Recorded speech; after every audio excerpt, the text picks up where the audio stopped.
Assalamualaikum warahmatullahi wabarakatuh. Waalaikumsalam warahmatullahi wabarakatuh. Perkenalkan, nama saya Indana Zulfa.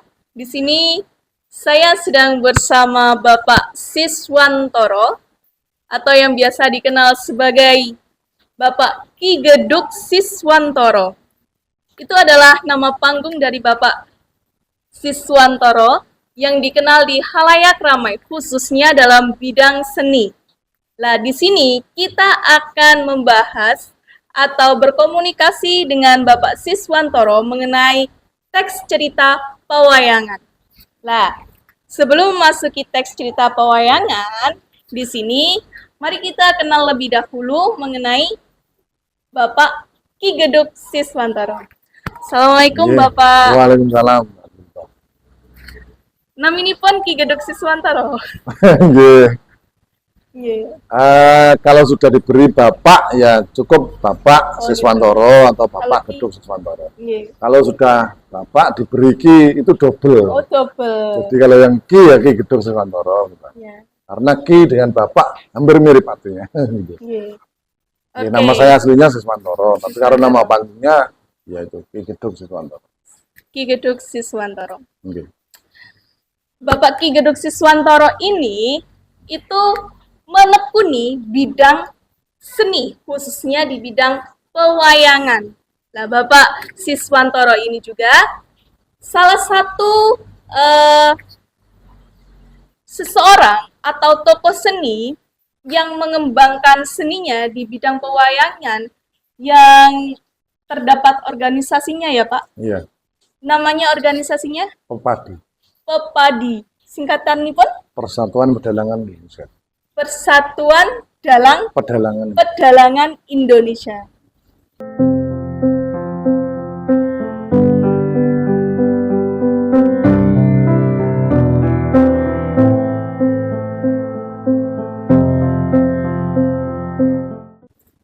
Untuk mengenal lebih lanjut mengenai cerita wayang, alangkah baiknya kita mengenal dulu apa itu wayang, apa sih asal-usulnya tentang wayang itu. Nah, ini nanti akan diceritakan langsung bersama Bapak Siswantoro. Bapak, mengenai cerita atau asal-usul dari pewayangan itu sendiri, kok bisa sih dikatakan wayang? Kok bisa asal-usulnya pewayangan ini seperti apa, Bapak? Oke. Wayang itu kan dalam bahasa Jawa ya. Kalau dalam bahasa Indonesia, wayang itu kan seperti bayang-bayang. Wayang. Ya. Kalau menurut sejarah, istilah wayang itu sudah lama ditemukan sebelum era Kahuripan. Karena dulu itu ada istilah saman. Saman itu semacam dalang. Saman itu paranormal yang bertugas untuk mendatangkan arwah. Itu era animisme, dinamisme dulu, sebelum era kerajaan. Itu mendatangkan arwah, terus dimasukkan ke dalam mediator. Nah, mediatornya itu pakai topeng. Jadi itu wayangnya wayang topeng yang pertama kali. Itu baru disebut wayang topeng waktu itu. Kemudian untuk wayang kulit, sementara ini yang paling tua naskah yang ditemukan tentang pagelaran wayang itu sendiri atau istilah wayang itu sendiri, itu terdapat di naskah Arjuna Wiwaha, karangan Pukanwa, kalau tidak salah Pupuh 14 kan nggak salah, saya masih ingat. Bunyinya begini kalau tidak salah. Hana nonton ringgit manangis asekel muda di depan wus wuruh twin yuan walulang ingukir mulah ngucap hatur ning wang terus neng wisaya. Masih bahasa Sanskerta. Itu ada istilah hana nonton ringgit. Ringgit itu kan wayang. Jadi pada zaman era Kahuripan, zaman era Airlangga itu sudah ada pagelaran yang namanya ringgit. Manangis asekel, artinya sampai orang membotol bisa menangis, terseduh-seduh. Menangis yang terharu gitu. Mudah di depan seperti anak kecil, sampai menangis seperti anak kecil. Padahal dia tahu bahwa itu hanya bayang-bayang, hanya lulang kang tinatah, hanya kulit yang ditatah seperti ini, dilobangi, dibuat tatahan-tatahan di dalam kulit kerbau atau sapi. Kemudian mulai ngucap digerakkan, bisa dibuat berbicara gitu. Tapi mampu membuat orang tertarik, kemudian terhanyut, terharu, seperti orang kesurupan gitu. Itu di era Erlangga, kerajaan Kahuripan. Kemudian di Wertasancaya, Empu Tanakung, itu juga ada istilah makelir. Jadi pagelaran wayang itu di era Kediri kalau Tanakung itu dalam pagelarannya sudah ada bentuk geber atau kelir. Gitu. Kain yang dibentangkan, kemudian wayangnya digerak-gerakkan, diambil bayang-bayangnya, makanya istilahnya wayang atau bayang-bayang. Kita bisa melihat sejarah itu selain dari naskah-naskah lama, bisa dilihat dari juga di prasasti-prasasti yang ada di candi-candi. Tapi sementara yang tertua ya dua itu, Arjuna Wiwaha dan Wertasancaya. Itu pagelaran wayang juga. Iya, wayangnya. Kalau ceritanya lain lagi. Kalau cerita wayang itu yang umum itu kan Mahabharata dan Ramayana. Ya. Nah, itu merupakan epos yang asalnya dari India, yang menceritakan tentang kisah asmara Sinta dan Rama kalau Ramayana. Tapi kalau Mahabharata ya tentang perang bukan hanya perang Baratayuda, tapi sejarah antara daerah Barata, sejarahnya Pandawa, Korawa dan lain-lain. Dan juga ditambah kisah-kisah yang ada di kitab-kitab Purana yang lain. Kalau di Jawa itu ada Paromoyogo, ada istilah ada naskah-naskah Nawaruci, Kidung Sena, Sudamala, kemudian dan masih banyak yang lain. Sehingga wayang yang pada awalnya hanya dari Ramayana dan Mahabharata, kemudian berkembang menjadi cerita yang bermacam-macam.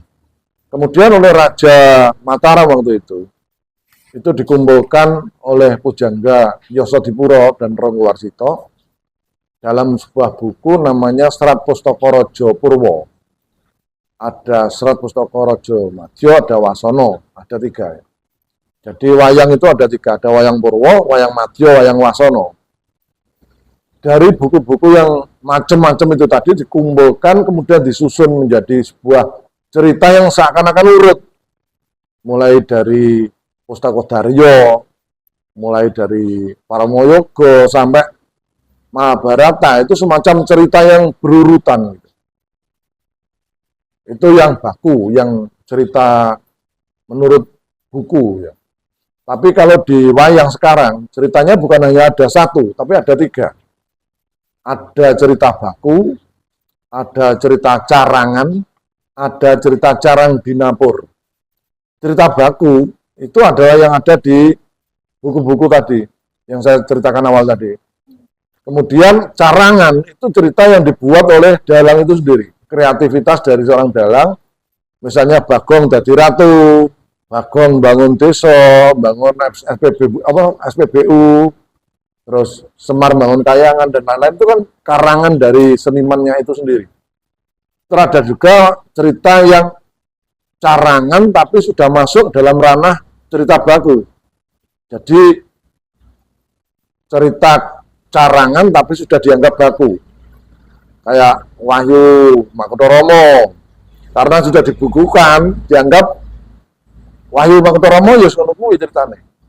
Kemudian Diwaruci, itu kan dari naskah Nawaruci, karangan Empu Siwah Murti di era Majapahit itu. Itu karena sudah dibukukan, dianggap cerita baku, padahal itu cerita tambahan, cerita carangan. Itu namanya cerita carang dinapur kalau dalam dalangan. Terus panjang ya Pak? Wah, panjang sekali. Mengenai asal-usul wayang dan pagelaran. Iya. Kalau dulu wayang itu diambil bayang-bayangnya, Mbak.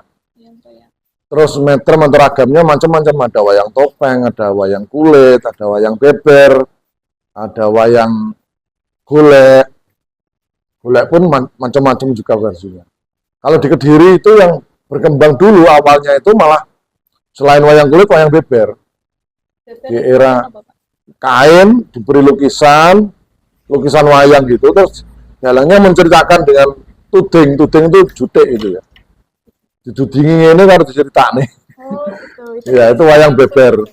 Ya, Saat ini apa tasik memang? masih ada. Di Pacitan masih ada.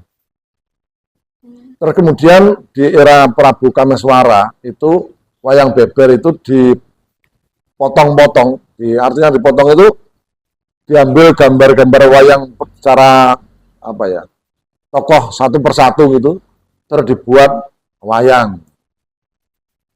Terus kemudian diberi pewarnaan.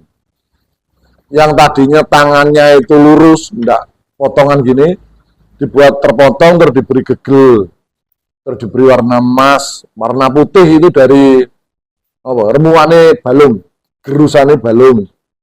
Kemudian warna yang lain, sehingga jadilah wayang yang seperti ini, yang seperti sekarang ini. Kemudian versinya juga macam-macam. Ada Jawa Timur juga punya versi sendiri, Jawa Tengah punya sendiri, Banyumas punya sendiri. Bahkan Jawa Tengah pun bentuknya juga macam-macam. Jadi wayang itu selain ceritanya yang berkembang, wayangnya sendiri itu juga berkembang. Pagelarannya juga berkembang, bentuk wayangnya juga berkembang. Kalau dengan mengikuti perkembangan bentuk wayang sekarang ini, tidak karu-karuan sudah, perkembangannya sudah tidak seperti ini lagi. Ya. Ada wayang Raiwong yang karyanya Kintos, kemudian ada wayang yang nopong istilahnya, wayang Morgan. Apa itu Pak? Wayang Morgan. Wayang kreasi baru. Oh, gitu.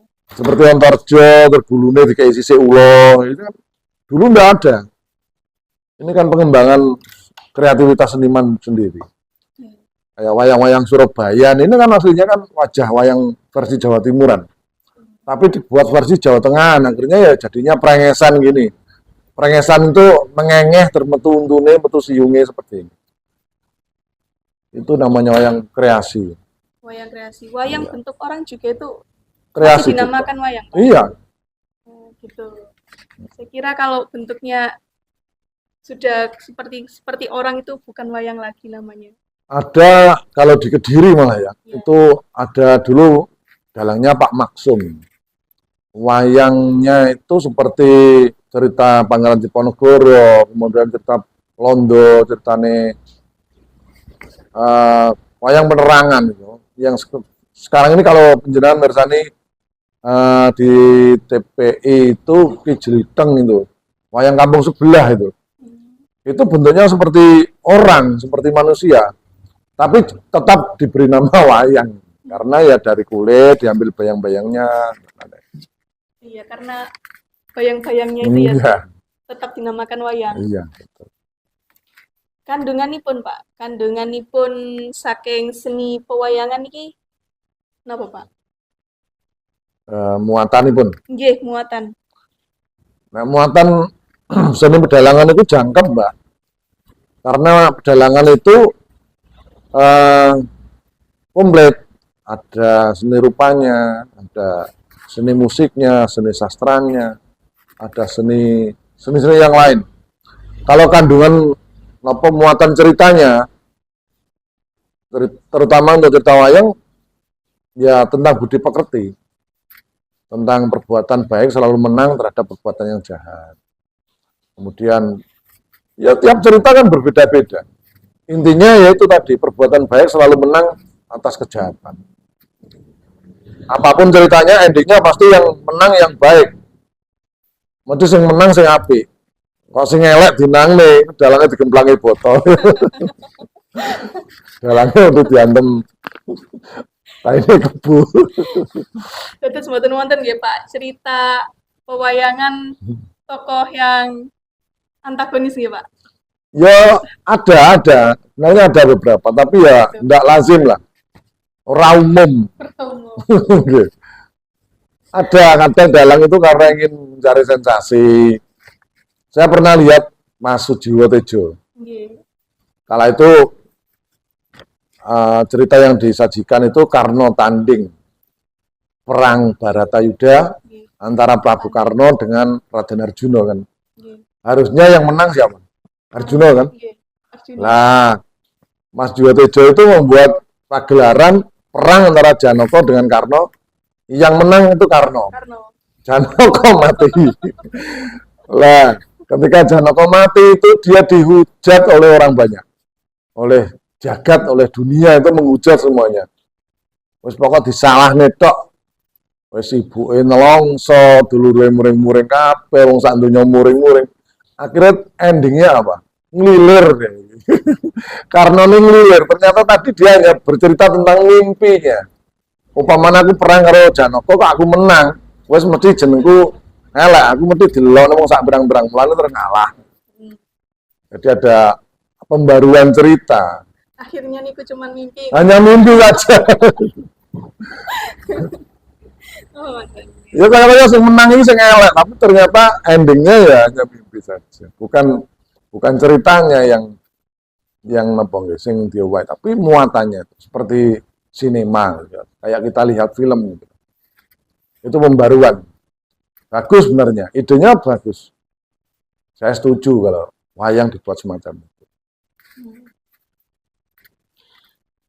Kalau untuk melestarikan wayang ini seperti apa, Pak? Kan kalau di zaman sekarang berbicara soal wayang itu di anak muda sendiri kan seperti hal yang wayang nanti saja, kan masih ada yang berbicara Ya, seperti itu, Pak. ini Mbak, kalau wayang, mari kita bedakan mana wayang, mana pagelaran wayangnya. Kalau wayang itu sendiri ini wayang. Wayang. Wayangnya, tokoh wayangnya. Yang terbuat dari kulit kerbau ini namanya wayang. Kalau pagelarannya itu namanya pedalangan. Oke. Kalau kita ingin melestarikan wayang, ya kenalkan kepada generasi milenial. Dikenalkan kepada anak-anak kecil, anak-anak sekolah. Kemudian cerita-ceritanya tentang ceritanya Bagong ki piye, Bagong ki sapa, kita kenalkan. Bentuknya seperti ini. Nah itu. Kalau pagelarannya, ya kita buat pagelaran yang sesuai dengan generasi milenial.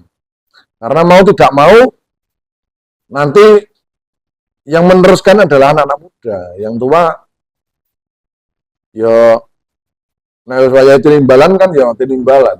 Sudah waktunya mati, ya mati. Kan nasibnya tergantung yang muda.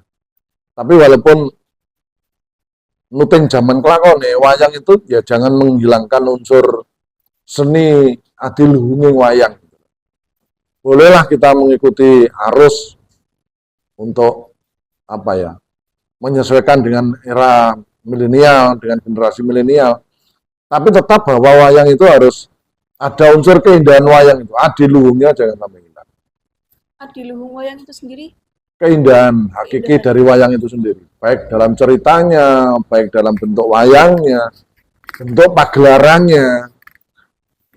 Contohnya, misalnya pagelaran itu kalau yang biasa dianggap indah itu kan ada pengerawitnya, ada pesinden, misalnya. Kemudian pengerawitnya diganti musisi semua, pemain band semua, terus sindennya diganti penyanyi semua. Kan ya bukan pagelaran wayang lagi, gamelannya diganti elektrik semua. Kan sekarang keyboard kan canggih lah ya. Suaranya bonang enek dhewe, siter enek dhewe. Bahkan nopo nggih? Seperangkat alat gamelan itu cukup dengan hanya satu keyboard pun bisa. Nah, kan itu suara yang dihasilkan sama. Iya, suaranya sama tapi tetap berbeda dibandingkan yang asli seperti ini ya jelas beda. Untuk untuk memberikan biaya, untuk tidak terlalu banyak orang yang terlibat, terus dibuat cukup dengan satu keyboard mewakili seluruh gamelan yang biasanya dipukul oleh orang 20 gitu. Nah, otomatis itu sudah bentuk pagelaran yang bukan adiluhung lagi. Adiluhungnya ya karena namanya karawitan itu kan ngerawit kelompok yang memiliki tugas masing-masing yang nggak sama. Pengendang dengan pengendang nggak sama, cara mukulnya nggak sama, aturannya nggak sama, yang dipukul yang juga nggak sama. Nah itu kan suatu keindahan yang luar biasa. Itu jangan dihilangkan. Walaupun ada yang lebih mudah, yang sulit itu jangan dihilangkan. Jadi walaupun zaman tetap berkembang, tetap adiluhung ya harus Iya, dipertahankan. harusnya tetap dipertahankan. Kalau saya baca berita, Pak, dengar-dengar wayang itu dijadikan sebagai mahakarya dunia. Iya, Nah, betul. itu kenapa, Pak, kok bisa sampai dijadikan mahakarya dunia? Nah, kalau menurut pandangan Bapak itu seperti apa juga? Iya, wayang memang sudah diakui oleh UNESCO sebagai warisan budaya non benda ya, Pak. Saya bahasa Inggrisnya nggak hafal, ada apa heritage apa gitu lah. Saya nggak hafal bahasa Inggrisnya. Intinya bahwa ini warisan non benda yang sudah diakui oleh dunia. Bahwa di dalam wayang itu tidak hanya ada keindahan bentuknya, keindahan warnanya, tapi di sana sangat syarat dengan muatan-muatan yang non kebendaan. Baik pendidikan budi pakerti, kemudian ritus inisiasi, kemudian folklore juga. Semua unsur yang ada di Indonesia itu banyak yang terkandung di dalam pagelaran wayang. Tentang bagaimana kita mendidik anak turun atau anak-anak kita, terus kearifan lokal masyarakat Jawa. Misalnya tercermin di kayak Serat Murwokolo, itu kan banyak simbol-simbol yang kadang generasi sekarang nggak paham. Mengapa di dalam cerita Murwokolo itu ada istilah bumbung wang, kemudian rumah harus ada ampek-ampeknya dan lain itu karena ada muatan pendidikan budi pekerti di dalamnya. Kemudian yang nandur waluh kudu ana anjang-anjangi. Ngono gak kaya anjang-anjange enggak dipangan Bathara Kala. Bathara Kala itu bukan hanya figur buta atau raksasa yang besar yang mengerikan, enggak. Itu akan membuat kita celaka gitu. Akan membuat kita sial.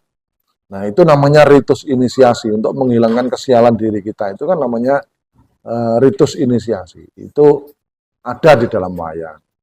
Nah, hal-hal yang sifatnya non kebendaan itu sangat syarat, sangat banyak sekali. Makanya itu dianggap pusaka budaya dunia.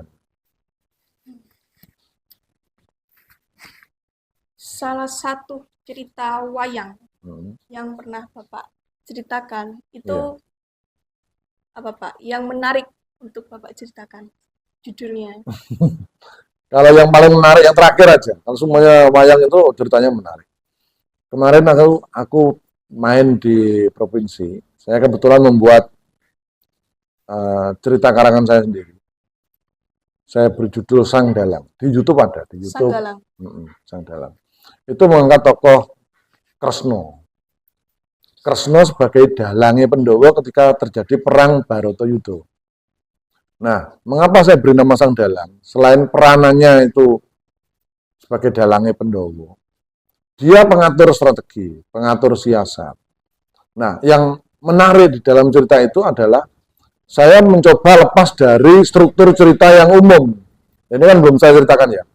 Struktur baku dalam sebuah cerita wayang itu kan biasanya diawali dengan jejer, kemudian kedatonan, pada kedatonan pasih penjobo, kemudian jejer pindo, terus perang gagal, terus lem sepuh, terus adegan bambangan atau goro-goro nek sekarang ini goro-goro terbambangan perang kembang.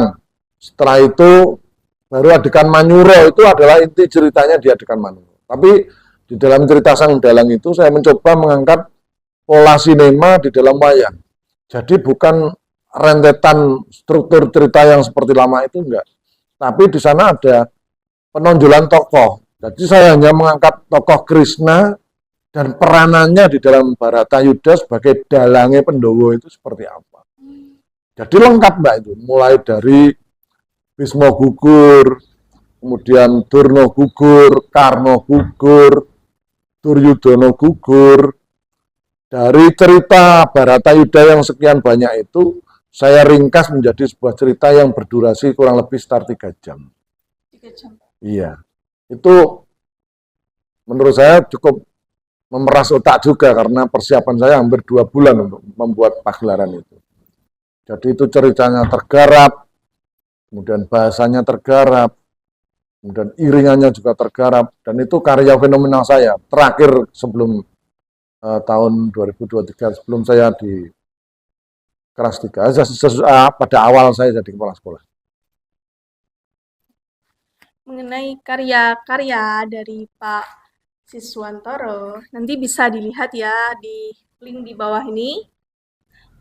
Link YouTube-nya langsung nanti akan tersambung sama YouTube-nya Bapak Ki Geduk Siswantoro, sekaligus tentang cerita-cerita yang dibuat bersama Bapak Ki Geduk Siswantoro. Seperti itu ya, Pak. Nggih, nggih. Oke.